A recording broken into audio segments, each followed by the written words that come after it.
빌립보서인데요. 빌립보서를 한 세 가지로 요약하고 오늘 본문으로 들어오도록 하겠습니다. 빌립보서의 첫 번째 요약은 빌립보서는 옥중서신이라는 것이죠. 사도 바울을 이해할 때 사도 바울이 로마 감옥에 갇힌 것이 두 차례입니다. 1차와 2차. 1차 감옥에 갇혔던 때에 성경에 4권의 책이 쓰여지고 있습니다. 요거는 꼭 외우셔야 됩니다. 외우시는 방법도 아주 쉽습니다. 첫 자만 따서 외우시면 되는데 애골빌빌, 그러니까 빌빌하다, 그리고 뭐 골자 빌빌, 그러니까 굉장히 외우시기가 쉬워요. 뭐 골빌빌, 그렇죠? 한번 하십시다. 시작. 애골빌빌. 애는 에베소서, 골은 골로새서, 빌레몬서, 빌립보서. 그래서 빌립보서가 옥중 1차 감옥에 갇혔을 때이고요. 바울이 1차 감옥에 갇힌 것은 그렇게 심각한 감옥이 아니었습니다. 감금 상태, 가택 연금 상태 정도로 보시면 되고요. 이것은 주전 한 60년에서 61년, 2년 한 2년 정도 갇혀 있었습니다. 이후에 바울이 나와서 또 다른 전도 여행을 하다 마지막에 또 한 번 로마의 감옥에 갇히는데, 이때 쓰여진 책이 바울 서신 중 맨 마지막 책인 디모데 후서가 되는 겁니다. 지금 디모데 전서를 다루고 있는데 내년에 디모데 후서 다룰 것이다, 이렇게 미리 예고해 드립니다. 자, 디모데 후서를 쓸 때 대충 연도는 67년 정도로 봅니다. 저는 이제 바울의 순교가 67년에서 68년 초 사이로 보기 때문에 이제 그렇게 되는데, 바울이 처음 선교사로 파송을 받아서 선교지에 처음 나가던 것, 안디옥 교로부터 사도행전 13장 처음 선교사로 나갔던 것이 몇 년이라고 보냐면 외우기 쉽습니다. 대략 45년, 그러니까 해방 연도 보시면 됩니다. 45년에 첫 선교사로 나가고 1차 전도여행을 마치고 다시 돌아와서 안디옥에서 이렇게 있다가 사도행전 15장 2차 전도여행을 나가는 때가 언제라고 보냐면 6.25 사변, 6.25 한국전쟁 50년, 그러니까 45년 50년 이렇게 이해하시면 됩니다.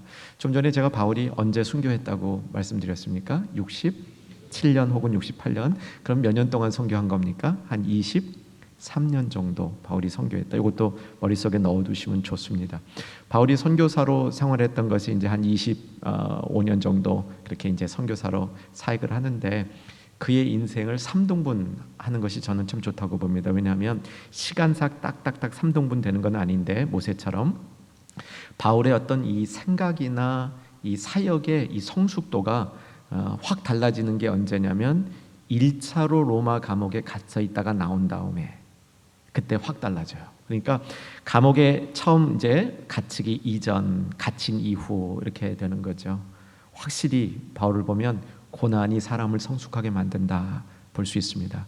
고난을 깊이 통과하면서 하나님에 대한 이해, 교회에 대한 이해, 구원이 무엇인가 이런 것들을 바울이 훨씬 깊게 깨닫게 되고, 그 옥중에서 쓴 편지들이 그래서 그런 내용을 중심으로 바울이 이전에 쓴 편지에서 보기 어려운 부분들이 나타나기 시작합니다.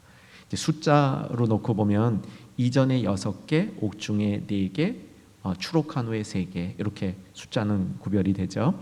옥중서신 다시 한번 확인합니다. 뭐라고요? 애골빌빌. 그 다음에 나온 다음에 쓴 건 뭡니까? 디모데전서, 디모데후서, 디도서. 나머지는 다 이전에 쓴 거다. 이렇게 하시면 이제 좀 이렇게 머릿속에 전체 그림이 들어옵니다. 자, 이게 첫 번째고요. 빌립보서는 다른 바울의 편지들에 비하면 굉장히 친근한 편지입니다. 그래서 빌립보서의 내용 중에는 이런 내용도 나옵니다. 요즘 식으로 바꾸면 야, 나 돈 좀 내놔, 선교 좀 하게, 나 좀 지원해, 이 정도로 빌립보 교회하고 바울이 친근했던 겁니다. 그게 이제 이렇게 다양성으로 보시면 좀 좋습니다. 바울은 어떤 교회하고 편지 쓸 때는 굉장하게 정중하고 이 공식적으로 편지를 씁니다. 또 어떤 편지는 어떤 교회는 이 좀 빌립보서처럼 아주 편안하게 사적인 얘기도 많이 합니다. 여러분 어떠세요? 담임 목사님과 사적으로 편하게 지내고 싶으세요? 좀 거리를 두고 싶으세요? 다 장단점이 있는 것 같아요. 가까이 지내면 또 뭐 가까이 지는 대로 장점도 많이 있지만 단점도 있을 것 같아요. 그렇죠? 또 멀리서 이렇게 보고 지내면 멀리서 보고 지내는 게 단점도 있습니다. 그런데 또 장점도 있는 것 같아요. 그렇죠? 그래서 바울도 어떤 교회하고는 굉장히 가까이 지내고 어떤 교회하고는 조금 공식적으로 이렇게 지냈는데 그건 그냥 주 안에 있는 다양성이다 보시고요. 빌립보서는 어떤 편지다? 굉장히 친근한 편지다 이렇게 보시면 됩니다. 보통 빌립보서에 많은 이제 그 빌립보서를 공부하시는 분들이 빌립보서의 주제를 기쁨이다 이렇게 생각을 하는데 저는 기쁨이 빌립보서에서 많이 다루어지는 건 사실이지만 기쁨이 주제라고 생각하지는 않습니다. 왜냐하면 주제는 그것보다 조금 더 이게 구체적이며 조금 더 우리의 그 교회적 현실 우리의 신앙적 현실하고 맞아야 된다. 그럼 뭐냐? 저는 동력이라고 생각합니다. 계속 빌립보서를 새벽 제단을 통해서 아니면 개인 큐티를 통해서 읽어오신 분들은 빌립보서에 굉장히 많이 나오는 주제가 한 마음, 같은 마음 이런 것들이거든요. 이게 결국은 기쁨이라는 주제하고 관련돼 있기보다는 동역이라는 주제에 관련이 더 있습니다. 우리가 정말 주님을 중심으로 동역을 하게 되면 한 마음 되는 거죠. 하나가 되는 거죠. 그렇게 빌립보서의 구조를 보시면 좋은데 빌립보서에서 가장 두드러지게 나타나는 단어가 기쁨 맞습니다. 그것은 자 오늘 본문으로 돌아옵니다. 성경 피시고 교재 피시고 제가 나눠드린 교재 그다음 매일 성경 다 피셔야 됩니다. 세 가지 다 피시고요. 빌립보서 3장 1절을 한번 같이 읽으십시다. 시작. 끝으로 나의 형제들아 주 안에서 기뻐하라. 너희에게 같은 말을 쓰는 것이 내게는 수고로움이 없고 너희에게는 안전하니라. 끝으로 이런 말을 하고요. 주 안에서 뭐 하라? 기뻐하라. 이렇게 되어 있습니다. 기뻐하라. 이게 이제 중심이 되고요. 그런데 2절부터 그 3절, 2절, 3절은 기뻐할 수 없는 상황에 대해서 얘기하고 있습니다. 기뻐할 수 없는 상황. 그 상황이 뭐냐면 적대자가 있었던 겁니다. 우리 디모데 전서를 다룰 때에도 다른 교훈, 상한 교훈 이게 적대자죠. 그런데 이 빌립보서를 쓰거나 골로새서 특별히 골로새서에서 많이 나오는데 이때는 이 적대자가 이단입니다. 그래서 굉장히 강력한 이 신학 싸움을 하고 있었던 거죠. 그래서 뒤에 나오는 디모데 전서보다는 상황이 더 안 좋습니다. 그런데 그들을 2절에 보면 뭐라고 얘기합니까? 그렇죠. 요즘하고 좀 비슷해요. 우리 문화나 유대 문화나 좀 비슷하죠. 나쁜 사람을 보면 뭐 하잖아요. 이제 이렇게 개에 비교됐고요. 그 다음에 또 뭐라고 얘기하냐면 행악자라고 얘기합니다. 행악자. 개들을 삼가고 행악자들을 삼가고 이들이 했던 일이 뭐냐면 몸을 상해하는 일을 삼가라. 이게 지금 다 문제 풀이에 들어가 있는 것들입니다. 그래서 2절 보시면 적대자들이 있었는데 이들이 했던 일은 뭐냐면 육체를 자랑하는 거였습니다. 자신네들의 육체를. 그래서 몸을 막 상해한다. 이건 뭐냐면 자기를 학대함으로 내가 이렇게 열심히 살고 있다. 내가 이렇게 경건하게 살려고 노력을 한다. 그러니까 경건하게 안 살았다. 그러면 어떻게 하냐? 뭐 자기 뺨을 몇 대 때린다든가. 예를 들면 그런 겁니다. 자기 몸의 일부를 학대하든가. 그럼으로써 나는 이렇게 철저히 살려고 노력을 한다라고 이제 보여주는 육체를 자랑하는 모습. 이게 그 반대자들의 삶이었는데 거기에 반해서 이제 사도 바울은 3절에서부터 무엇을 자랑하고 무엇을 신뢰하라 그러는지 확인해야 됩니다. 오늘 중요한 주제가 됩니다. 자, 3절 보겠습니다. 하나님의 성령으로 봉사하며 그리스도 예수로 자랑하고 육체를 신뢰하지 아니하는 우리가 곧 할례파라. 여기 이제 중요한 단어가 무슨 자랑을 하라고요? 예수로 자랑. 자, 세상에 속한 사람들은 뭘 자랑한다고요? 육체를 자랑한다. 세상에 내가 얻는 것들을 자랑한다. 이렇게 좀 대조를 보여주고 있는 겁니다. 그러나서 바울이 하는 얘기는 뭐냐면 나도 자랑하려고 마음먹으면 괜찮다고 얘기하는 겁니다. 내 스펙도 괜찮고 내 배경도 괜찮고 내가 살아온 이력도 괜찮고 어디에 나도 빠지지 않는다. 이렇게 자신을 설명하고 있는 겁니다. 그게 이제 5절, 6절 나와 있습니다. 얼마나 바울도 괜찮았는지 5절과 6절 읽으면서 확인하겠습니다. 시작. 나는 8일 만에 할례를 받고 이스라엘 족속이요 베냐민 지파요 히브리인 중에 히브리인이요 율법으로는 바리새인이요 열심으로는 교회를 박해하고 율법의 의로는 흠이 없는 자라. 이게 뭐 이만하면 바울 괜찮아요. 이제 내용을 뭐 좀 전에 읽으셨죠? 이제 조금 이따 기회가 되면 다시 오도록 해보겠습니다. 그런데 7절부터 보면 이런 것들을 다 내어버렸다는 겁니다. 내어버린 모습이 세 가지로 나타나는데 7절에 보면 해로 여겼어요. 8절에 보면 배설물로 여겼습니다. 그 다음에 계속 읽어보면 이것을 버려야 할 대상으로 삼았습니다. 잃어버려야 될 대상으로 삼았습니다. 바울이 이렇게 세상에 속한 것들을 철저히 버리는 과정을 가져왔다 얘기합니다. 이것도 이제 계속 다시 조금 있다가 이제 살펴봐야 됩니다. 지금은 본문하고 우리가 조금 가까워지는 시간을 갖는 겁니다. 그런데 그 결정적인 목적이 이렇게 버리는 게 주요 목적이 아니었고, 바울이 했던 정말 궁극적으로 하는 것은 8절 끝부분에 보니까 뭐라고 써 있냐면 그리스도를 얻고, 그러니까 버리는 게 목적이 아닙니다. 버리는 게, 여러분 항상 우리 주님의 가르침은 버리는 게 목적이 아닙니다. 버린 다음에 뭐 해야 돼요? 채워야 돼요. 뭔가를 채워야 됩니다. 우리 성경의 원리는 채우는 것이지 버리는 게 아니에요. 그런데 내 안이 비워지지 않으면 채울 수가 없는 겁니다.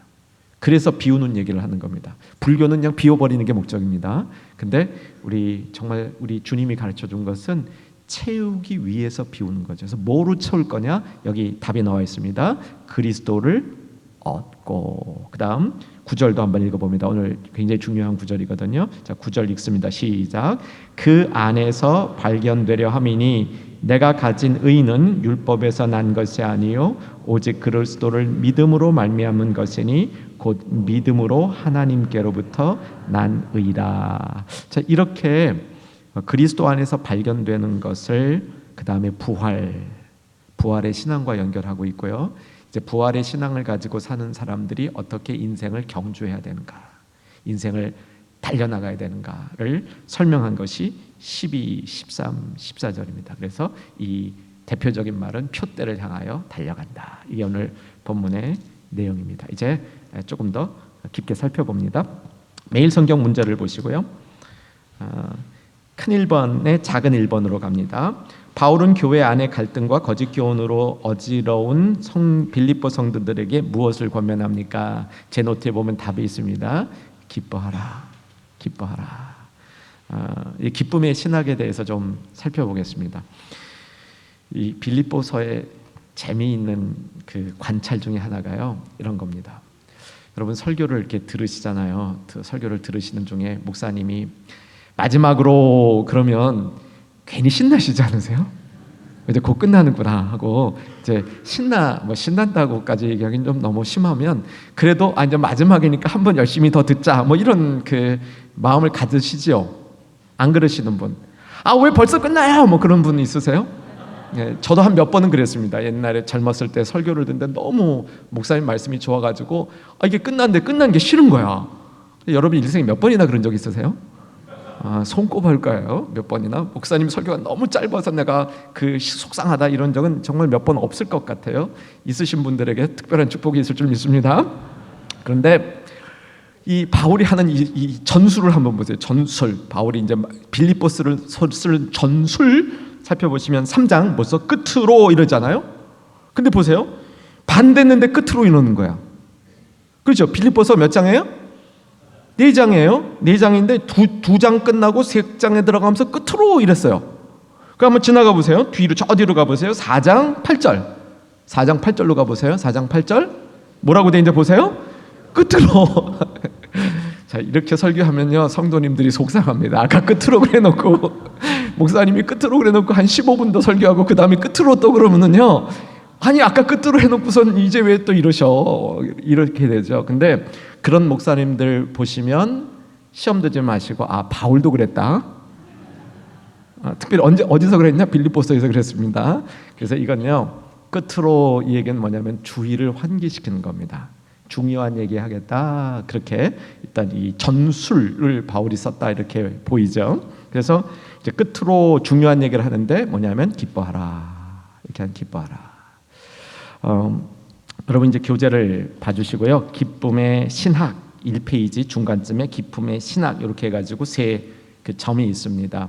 여러분 이제 기쁨이 일종의 신학적으로 정리가 됩니다.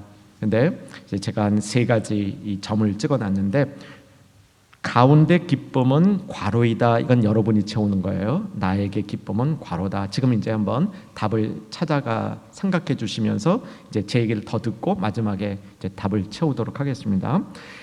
첫 번째 기쁨의 신학은 신학이란 말은 이제 성경 전체의 가르침 혹은 하나님의 뜻 뭐냐 했을 때 기쁨은 천국의 원리다. 이렇게 정리됩니다. 진짜 그렇습니다. 예수를 제대로 믿은 사람들의 특징은 기쁨을 경험하는 겁니다. 아마 여기서도 예수님을 정말 제대로 딱 믿게 됐을 때 그때 내 안에 기쁨이 있었던 걸 기억할 겁니다. 지금도 그 기쁨이 계속되시는 분들, 더 깊어지는 분들도 있을 겁니다. 제가 보기에도 그래요. 기쁨이 계속되는 분들이 있습니다. 저도 이제 6학년이 다 돼가서 이제 그런데 제가 한 4학년 때쯤에는요 참 많이 듣던 얘기가 있었습니다. 목사님 웃는 게 참 예뻐요. 그런 얘기를 많이 들었어요. 근데 그게 언제 생겼냐면 제가 정말 처음 예수님의 그 살아계신 예수님의 그 임재와 맞부닥쳤을 때 그때 제가 선물로 받았어요. 이게 그 미소가. 그래서 이제 그때는 이제 1학년 때입니다. 1학년 때 이제 10대 때인데 이제 그때부터 이제 이 미소가 시작이 됐는데. 그 기쁨이죠, 기쁨. 이게 천국의 원리가 기쁨이다라는 게 무슨 뜻이냐면 기쁨은 언제든지 내가 가질 수 있는 거라요. 조건에 관계없이 상황에 관계없이 우리는 언제든지 기쁨을 내가 누리고 가질 수 있다는 겁니다. 그러니까 잠시 복잡하고 어려운 일이 있을 때 짜증이 나고 기쁨이 잠시 없어진 것 같은 때가 있을 수 있습니다. 그런데 그때 내가 기쁨을 회복할 수 있어요. 어떻게? 그냥 회복할 수 있어요. 그게 천국의 원리라는 겁니다. 뭐가 환경이 변하지 않아도 내가 가진 것이 더 많아지지 않아도 내가 지금 있는 조건만으로 기쁨을 회복할 수 있다. 이게 천국의 원리입니다. 여러분 소유하시기를 주의 이름으로 축원합니다. 그래서 오늘 이제 3일 저녁인데 주일 지내고 월요일, 화요일, 오늘까지 지내는 동안에 이런 기쁨이 나에게서 떠나갔다. 이거 빨리 회복해. 하나님이 그냥 주신 거예요. 천국의 원리를 그냥 주신 겁니다. 그냥 가지실 수 있어요. 이게 가지실 수 있다고 얘기해 주는 것이 천국의 기쁨의 원리 신학의 1번입니다. 자, 2번 이제 뒤로 갔다가 이제 중간 여러분 메꾸기 할 겁니다. 기쁨은 성도의 정체성이다 이렇게 얘기했습니다. 기쁨은 성도의 정체성이다. 이 말은 뭐냐면 하나님이 우리를 보실 때 기뻐하는 겁니다. 하나님이 우리를 보시면서 기뻐해요. 그래서 우리의 정체성이 하나님이 기뻐하는 자예요. 자, 성경 어디서 이런 얘기 나오냐면 예수님이 세례 받을 때 나옵니다. 여러분 예수님이 세례 받을 때 찾으십시다. 마태, 마가, 누가에 다 있는데 누가복음을 보겠습니다. 누가복음 3장 21절로 가봅니다. 누가복음 3장으로 빨리 이동하셔서 누가복음 3장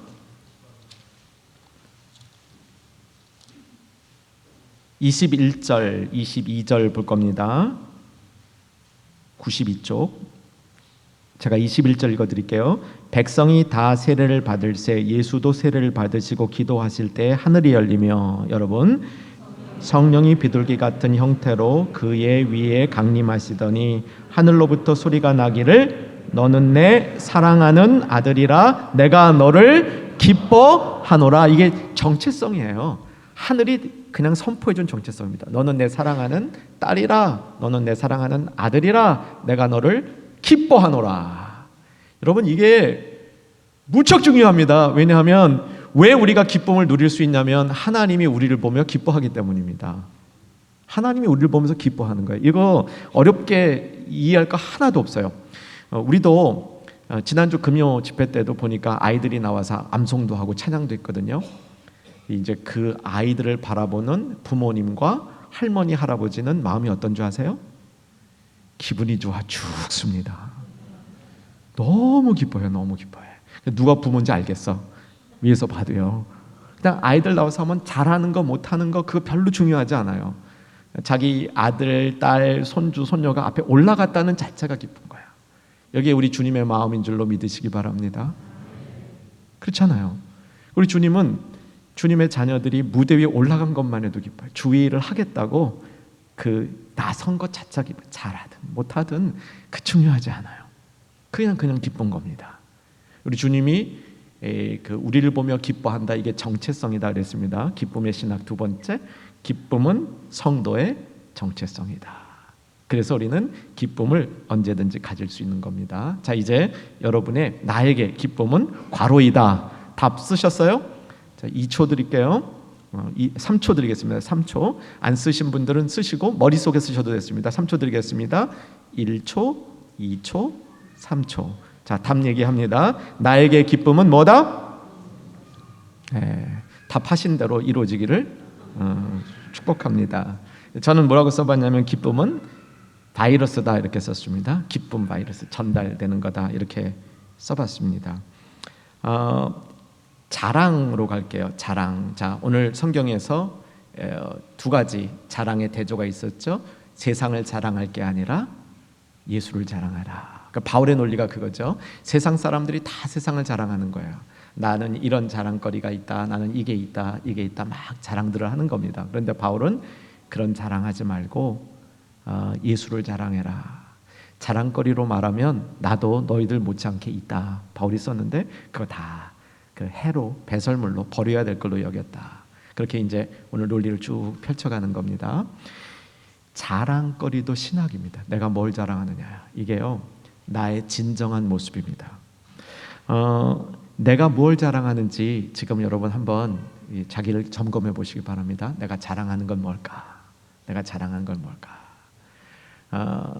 제가 사실 이걸 준비하면서요, 이 질문을 하려고 이제 우리 충현 가족들, 특별히 이제 수요 강설 나오신 분에게 뭘 자랑합니까? 이렇게 질문하면서 여러분의 이 생각을 제가 한번 시뮬레이션 해봤어요. 이렇게 생각해봤어요. 근데 걱정되는 게 뭐냐면, 목사님 저는 자랑거리가 없습니다. 그런 분들이 제일 많을 것 같아요. 제 예상이 빗나가지 않았죠. 의외로 자랑거리가 없다고 생각하는 분이 굉장히 많습니다. 그 중에는 이런 이유도 있어요. 교회에 일단 들어오면 겸손해야 돼. 자랑거리 있으면 안 돼. 자랑거리 있으면 이게 무슨 하나님 앞에 죄 짓는 것처럼 이렇게 해가지고 교회 밖에서는 자랑거리가 많은데 교회 딱 들어오는 순간 교회형 인간으로 바뀌어. 그래서 자랑거리 없고 무슨 질문만 하면 무조건 다 예수님 뭐 이렇게 답하고요. 이게 이제 우리 충현교회는 더 그런 것 같아요. 우리 충현교회 영성이 깊다 보니까 이제 교회 안에 들어오면서부터 이게 그런 이 무장을 하시는 경향들이 있는데 그럴 이유 하나도 없습니다. 신앙은 주 앞에 솔직하게 하는 건데, 내가 자랑거리가 없다, 이건 문제예요. 제일 큰 문제입니다. 자랑거리가 많은 사람 못지않게 문제야. 세상 걸로 막 자랑하는 사람 못지않게 나는 자랑거리가 하나도 없습니다. 이거 문제인 거예요. 왜냐하면 바울이 이걸 쓸 때 자랑거리가 없다는 건 생각도 안 한 거예요. 자랑거리가 있는데 그 자랑거리를 예수 자랑으로 바꾸라고 쓰고 있는 겁니다. 이제 이 부분을 정확하게 이해를 하셔야 오늘 말씀이 내 삶 속에 살아 들어오는 겁니다. 저는 분명히 믿습니다. 사람에게는 자랑거리가 있어야 돼요.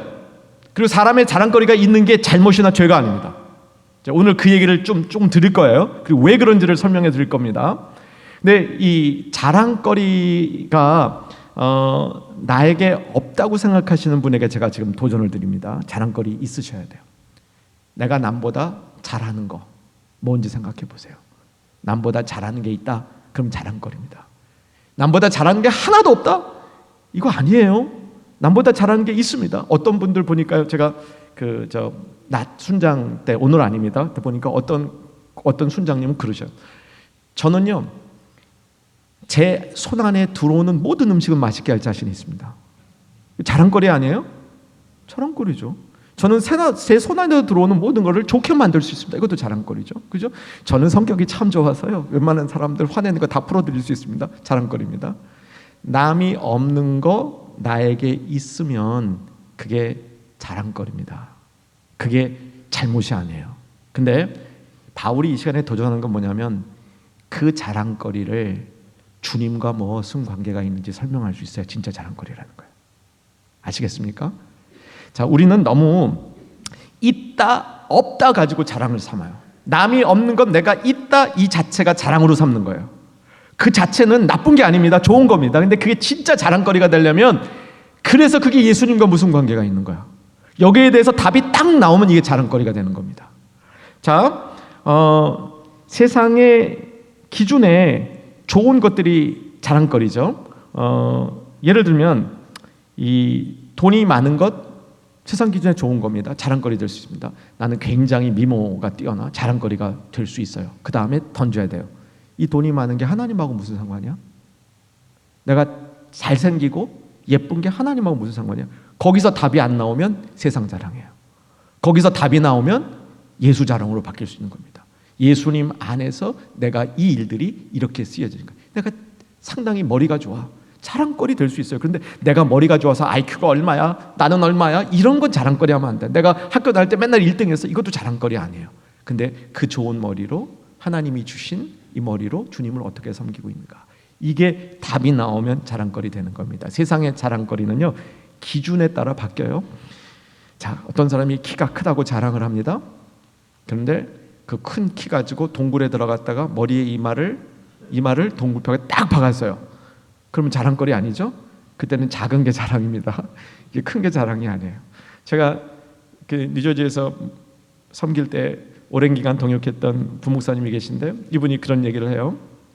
목사님이 처음 어렸을 때 아주 이렇게 꼬마 시절에는 이 얼굴이 그 얼굴이 좀 크세요. 얼굴이 이렇게 크신데 이게 달덩어리 같고 복덩어리 같고 우량아 같아서 굉장히 좋았는데, 어느 순간에 대한민국의 가치가 얼굴 조그만 게 좋다고 바뀌고 나니까 옛날에 그 보름달 같고 이렇게 달덩이 같았던 얼굴 가진 게 이게 자랑거리에서 이 자랑거리 아닌 게 바뀐 거야.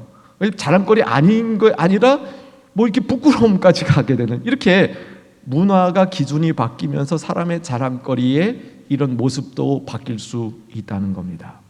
그래서 이 본문이 얘기해주는 정말 우리 성도들에게 자랑거리는 나의 신앙의 현주소입니다. 나에게 뭐가 자랑거리인가? 내가 정말 자랑할 게 뭔가? 나는 내세울 게 없어요. 다 있습니다. 있는데 내가 내세울 거를 주님의 것으로, 주님이 기뻐하시는 것으로 바꿔야 됩니다.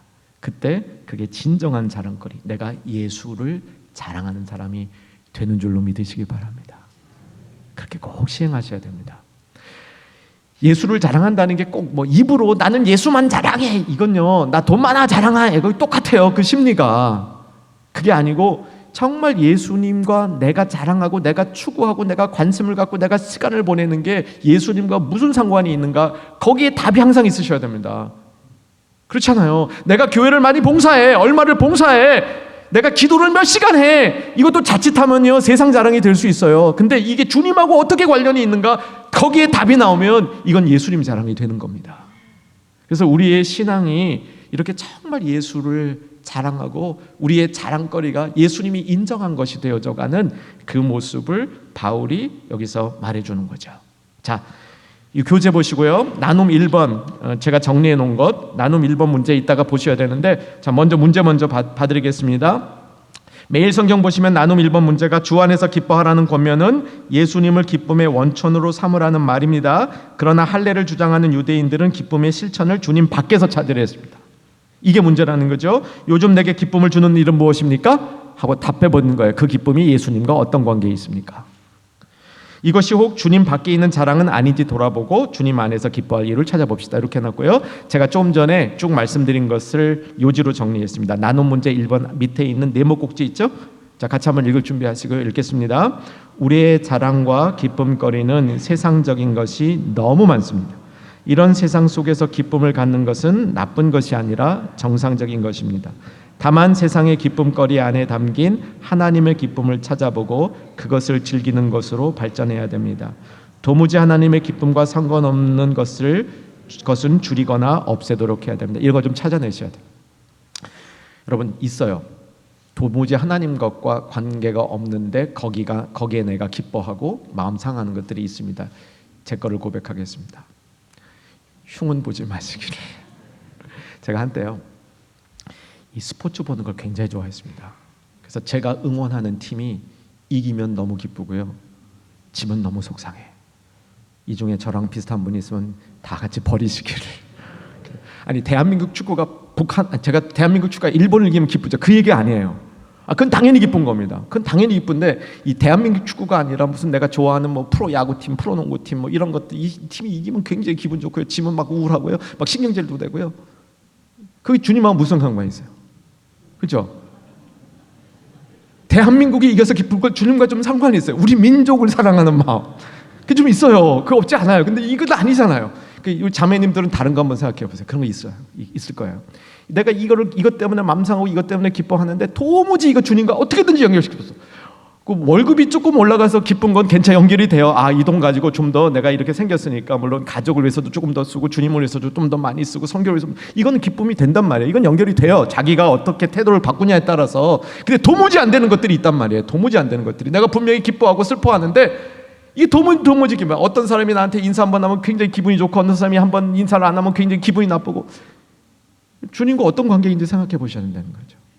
주님과 관계가 없이 내가 기뻐하고 슬퍼하는 것들은 이건 이제 정리 대상이에요. 정리 대상. 근데 한 번에 하려면 좀 어려워요.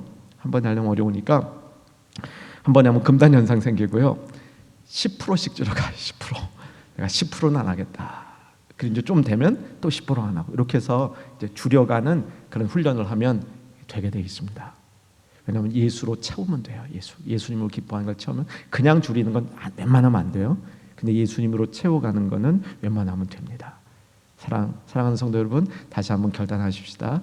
예수님으로 기뻐하는 우리 모두 되기를 주의 이름으로 축원합니다. 네, 다음으로 갑니다.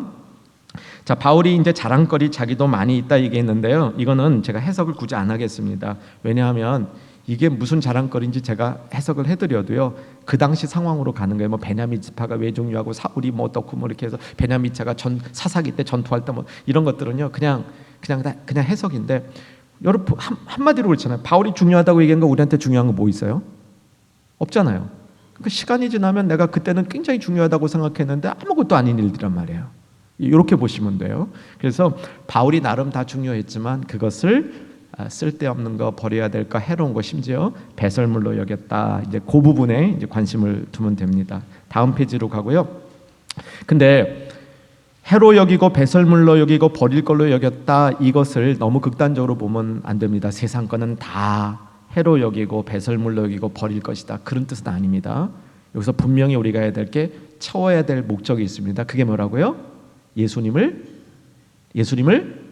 아유 왜 그래요? 답 좀 해주세요. 참.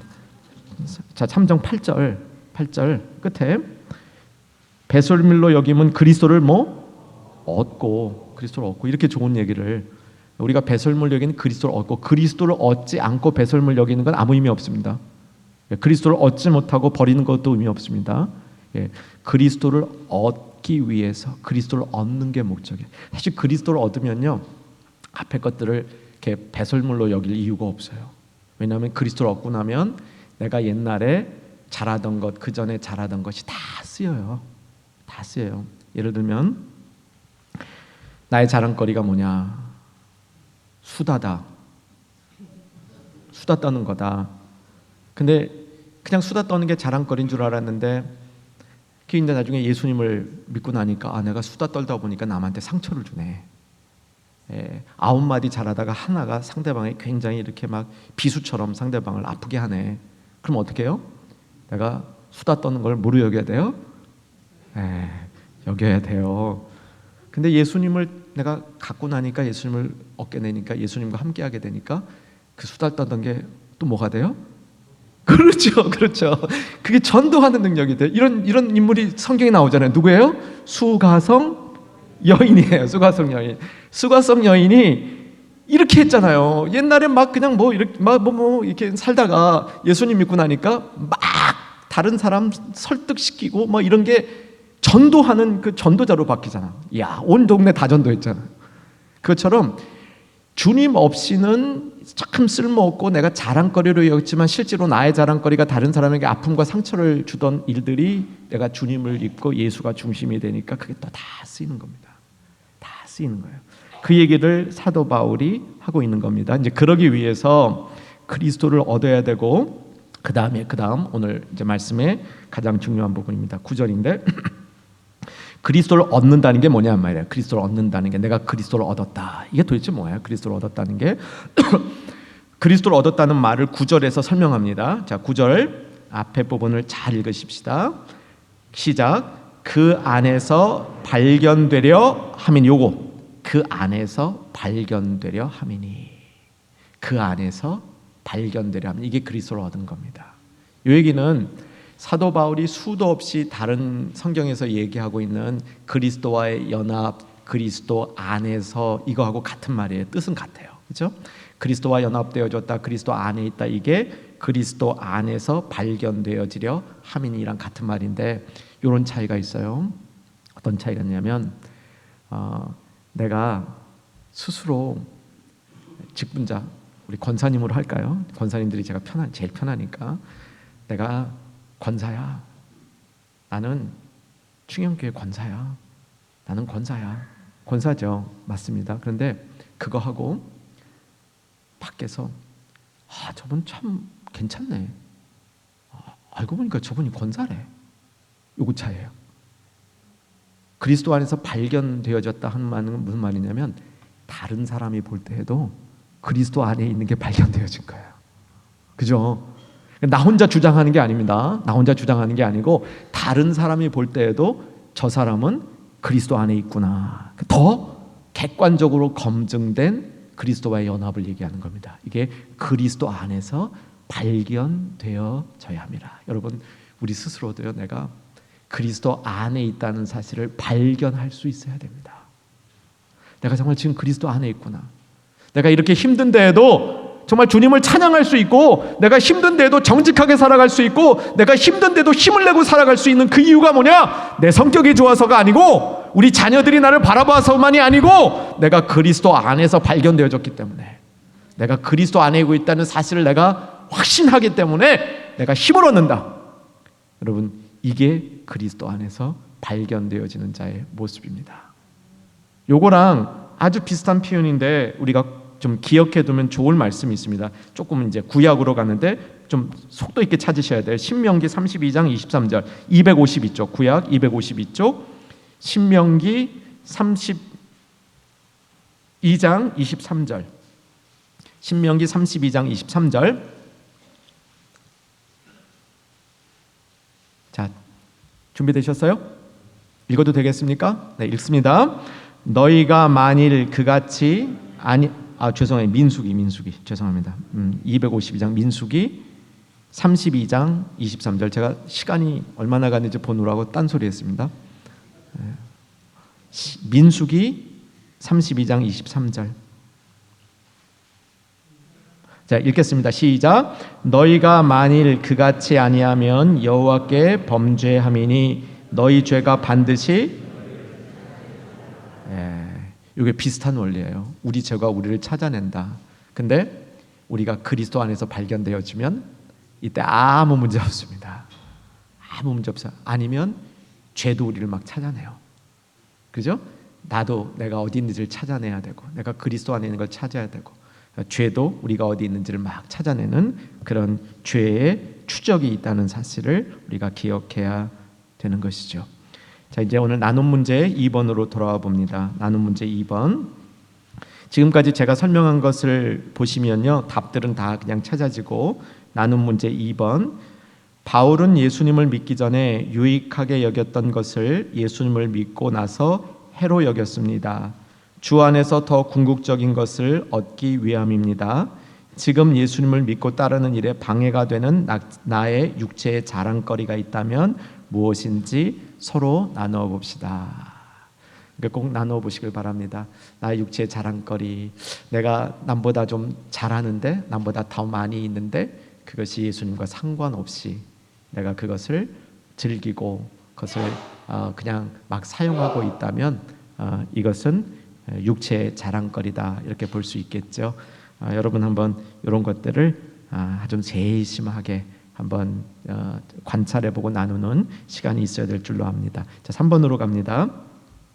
바울은 옥에 갇히기까지 주님을 위해 많은 수고를 했지만 그것에 안주하지 않고 표대를 향하여 부르심의 상을 위하여 끝까지 달려가겠다고 선언합니다.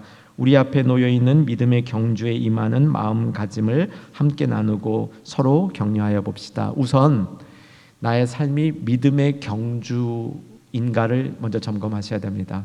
나의 삶이 다람쥐 쳇바퀴 돌듯이 사는가, 믿음의 경주를 하고 있는가, 이 두 가지 중에 하나의 모습으로 자기 자신을 정리해 봐야 됩니다. 그리고 다람쥐 쳇바퀴 돌듯이 사는 게 아니라 믿음의 경주라면 믿음의 경주를 하는 모습을 한번 점검해 보려는데, 제가 좀 점검하는 방법을 본문을 통해서 나누어 드리고 끝으로 나누어 드리고 이제 마치겠습니다. 12, 13, 14절인데요. 12, 13, 14절 믿음의 경주하는 방식입니다. 믿음의 경주하는 것이 이렇게 자기 자신을 점검해 보면 됩니다. 자, 12절에 보면 믿음의 경주의 첫 번째 특징은 뭐냐면 예수께 잡힌 바 된 그것을 잡으려 가는 경주입니다. 그러니까 무지개를 쫓아가는 경주가 아니라는 겁니다. 무지개를 쫓아가면 어떻게 됩니까? 무지개 쫓아가면 또 멀리 가 있고 그러잖아요. 그래서 잡을 수 없는 경주를 하는 게 아니고 예수께 잡힌 바 된, 이걸 바꿔 얘기하면 예수께서 붙잡아 놓으신 이거예요. 예수께서 붙잡아 놓으신 그것을 향해 경주하는 겁니다. 그러니까 확실한 경주라는 겁니다. 이게요, 묵상해 보면요, 이게 저는 이렇게 묵상하다가 여기서 굉장히 그 은혜 받은 부분이 뭐냐면, 예수께서 붙잡아 놓으신, 나를 위해서 붙잡아 놓으신, 그러니까 나를 위한 소명과 사명이 있는 곳으로 내가 경주를 하면요, 특징이 생겨요. 표대가 나한테 다가와요. 내가 표대를 향하여 가는데 표대는 또 나를 향해서 다가와요. 쉽다는 얘기예요. 근데 무지개를 쫓듯이 허망한 걸 쫓아가면 또 도망가고, 쫓아가면 또 도망가 있고, 그렇게 되는 게 이 믿음의 경주의 하나의 모습이라는 거죠. 그래서 내가 과연 이러고 있는가 나누시고 점검해 보시면 되고요. 두 번째 13절을 보시면, 자, 13절 한번 읽겠습니다. 시작. 형제들아, 나는 아직 내가 잡은 줄로 여기지 아니하고 오직 한 일, 즉 뒤에 있는 것은 잊어버리고 앞에 있는 것을 잡으려고 거기까지 앞에 있는 것 잡으려고. 이게 뭐냐면 진행형이에요. 계속 진행되는 거니까 믿음의 경주를 내가 쉬고 있지 않은가, 이렇게 점검해 보라는 겁니다. 믿음의 경주를 한때 했는데 지금은 쉬고 있지 않은가, 그러면 다시 경주를 해야 되는 거죠. 경주는 평생 간다는 겁니다. 계속 진행형이다. 자, 세 번째는 부름의 상이 있는데, 나는 내가 믿음의 경주를 하면서 부름의 상에 대한 이해를 하고 가고 있는가, 내가 부름의 상을 이제 그 부르심의 상을 받는다면 어떤 상을 받을까, 이것을 내가 생각하면서 믿음의 경주를 하고 있는가. 여러분, 이거는요 기복신앙이 아닙니다. 기복신앙은 예수님과 아무 상관없이 좋은 것만 생기를 바라는 게 기복신앙입니다.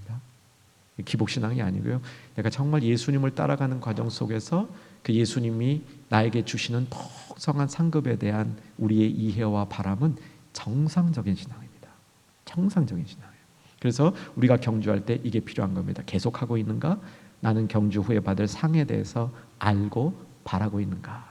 그리고 무엇보다도 예수님께서 붙잡아 놓은 그것을 향하여 가는가? 아니면 엉뚱하게 내가 생각하는 그것을 향하여 가고 있는가? 전자의 경우에는, 내가 생각하는 걸 따라갈 경우에는 그게 잡을 수 없습니다.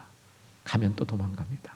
이런 경주의 모습을 오늘 순모임 하시는 분들은 잘 나누시고요, 순모임 안 하시는 분들은 혼자 꼭 다시 한번 정리해 보시기를 주 안에서 소망하며 권합니다.